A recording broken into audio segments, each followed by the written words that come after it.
we're at 18 now before 9 at Your Light FM. I'm up to 70 degrees, sunshine in the hood, and Ellen says it's going to be dry and gorgeous. Well, probably at least halfway through Sunday at the very least. Then there's just a teensy tiny chance of rain. We'll take this any day of the week. Advisory services offered through Second Half Financial Partners, LLC, an SEC-registered investment advisor. The opinions voiced and information provided in this material are for general informational purposes only and are not intended to provide specific advice or recommendations for any individual. To determine which investments are appropriate for you, please consult with a financial advisor. Second Half Financial Partners, LLC does not provide tax or legal advice. Please consult your tax or legal advisor regarding your particular situation. And all that means it's time to check in and find out what's happening to your money on Wall Street with the assistance and partnership of Philip Statler down at Statler Financial Services this morning. Philip, good morning. How are you? Hey, good morning, Dave. Doing well today. We're looking at yesterday was kind of a split day between some of the indexes up, some of the indexes down. I think that we look at it now and you got to wonder, does the government shutdown, it doesn't seem to really have much of an impact on the markets yet. It's kind of interesting. We were mentioning before we went on the air that my fear and greed index that you and I both agree kind of measures the mood of the amateur investor. It's going down. It's well down into the fear category right now. But looking at things based upon yesterday, it sure looks like we're more worried about trade than we ever are the government shutdown. The Dow was up 202 points yesterday. I got to assume that was on some really, really good reports out of the financial sector. S&P, which is now about 60% capitalized with tech stocks, was down by about 10.5, and the NASDAQ responded real negatively to our spitting war with China over rare earths. It went down 173 points yesterday, and all of the headlines and all of the analysis pretty much saying that it's the war of words we're having with China. China's clamping down on rare earth shipments again.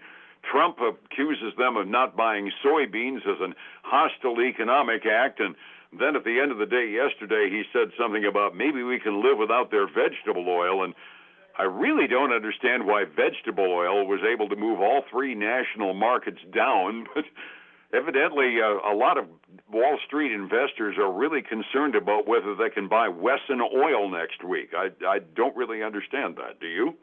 No, and it doesn't seem to be really affecting the markets. I mean, all right now, I got the futures are all solid green.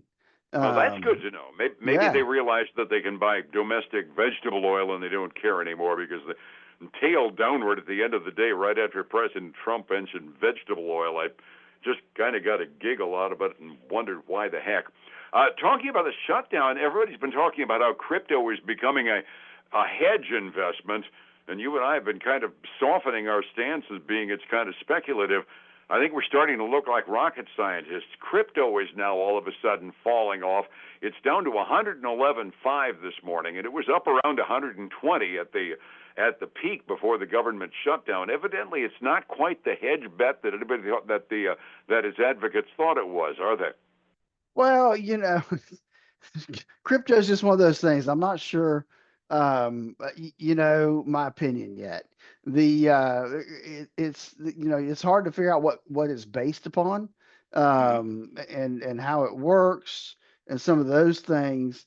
But I'm gonna tell you what, my Facebook feed has been full of people telling you to buy crypto because it's going to become the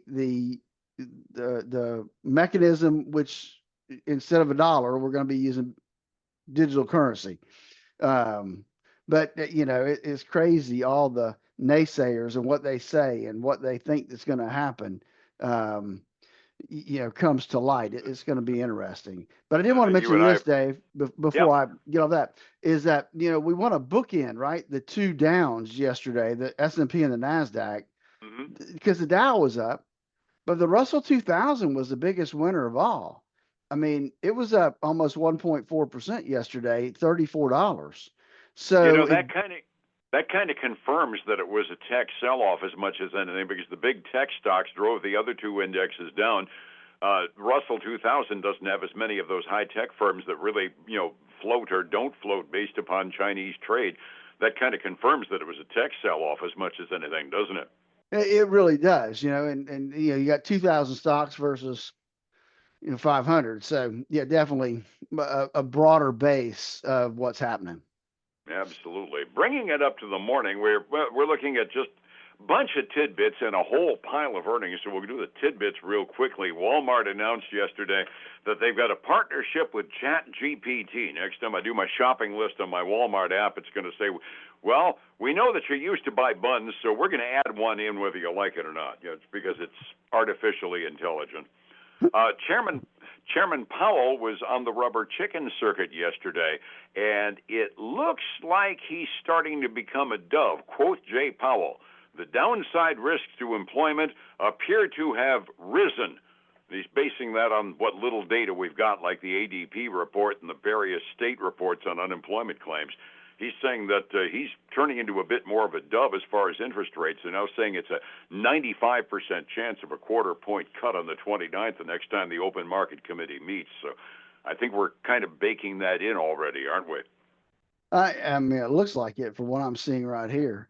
I got a tidbit for you. Papa John's, Yeah. It's publicly traded, but it seems like Apollo Global Management has come in and offered to take Papa John's private at like $64 a share. So it's up like almost 11% this morning. It closed yesterday below 50. Woo! That's a Yeah, turnaround in a buyout rumor, isn't it? yeah, it is. Another tidbit out there that's going to make nobody's day.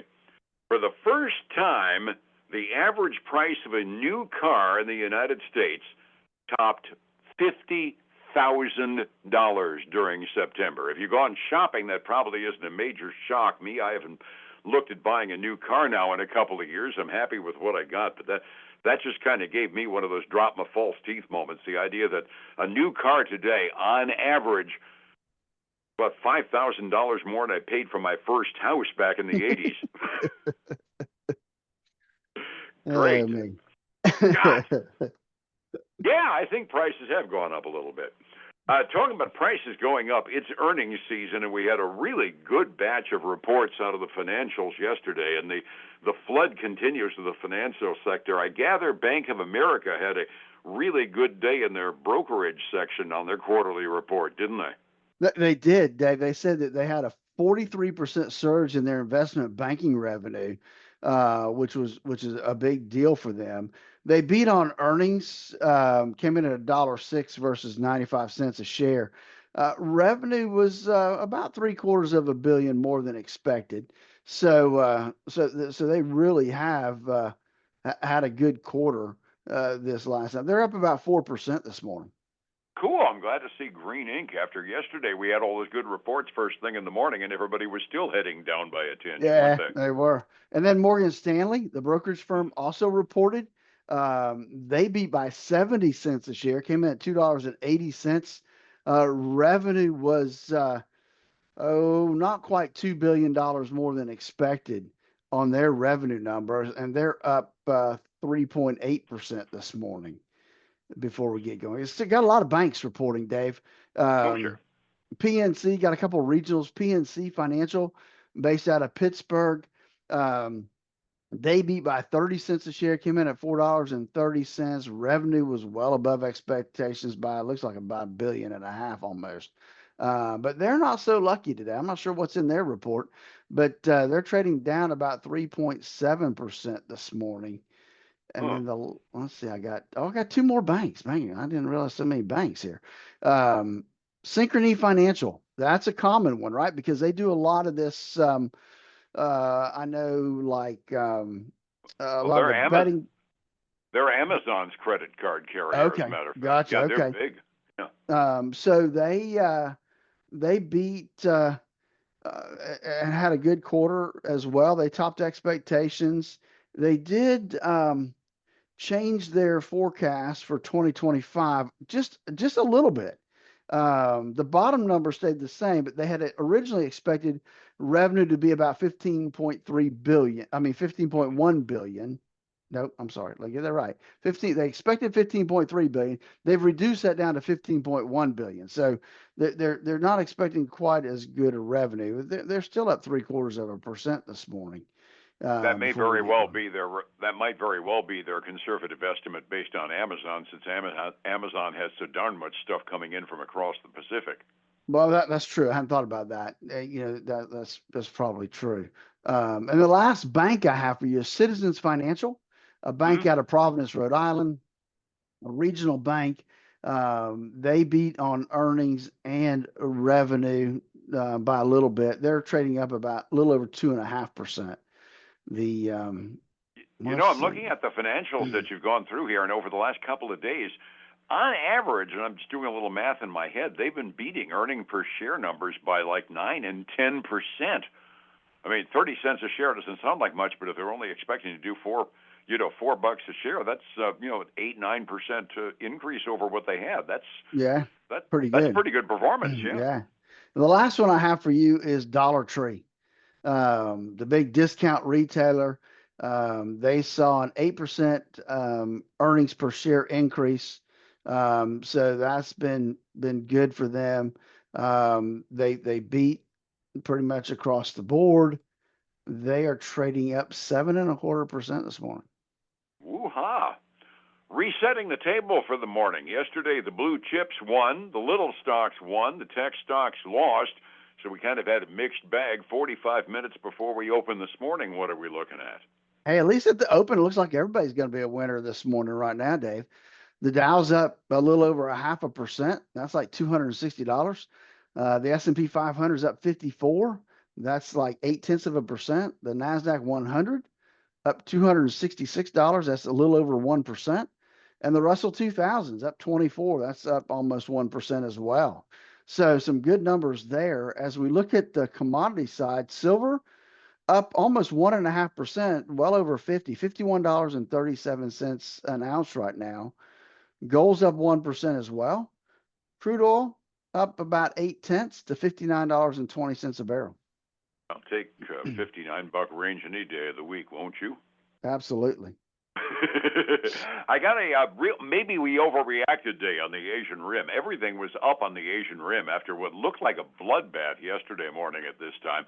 Average Asian stock, oh lordy, probably up almost 1.5%. The two mainland Chinese markets were up over 1.5% this morning. Europe is a mixed bag. It got some ups, some downs, but on balance, it's a positive day. Average European index is up about 2/3 of a percent halfway through their trading day.